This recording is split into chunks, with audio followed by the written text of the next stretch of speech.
ईमेलवा में भूतरू के कर कन रहा ये हमर बेटवा के आवाज लगा है जे मलमासवा में है रही हाल। अरे तू ही रे हाय रे करी मौसी के मलमास के ढुकल ढुकल दशहरा में आके निकलना है। 1 महीना से घर में लीला लगा के रख देनी है बे। मैया के दूध उतर रहो रे। छोटका भाईवा दुबरा के पानी होल हो। रुक तोर मैया ही फोनमा करके बोल हियो मरिए लगे मुँह में कि फेंका जाए जी परी। रुक तोर मैया ही फोन कर हियो।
रोई रोई मेलावा में करहलौ हाला गे जिलेबी किन के लैलियौ गे बैठाई के ठुसैलियौ गे।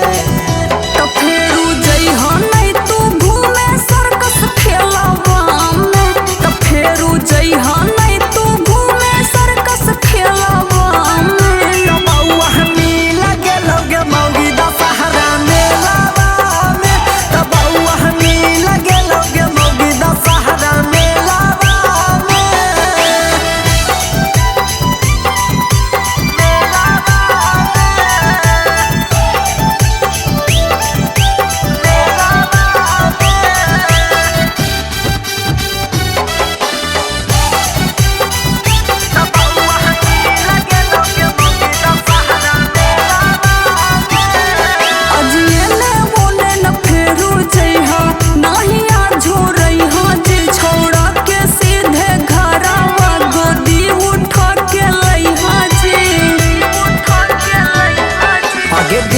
मैया के कीड़ा पासे नील गेलौ बउआ गे चुनरिया किन के लैबौ गे पहले मैया के चढ़ैबौ गे।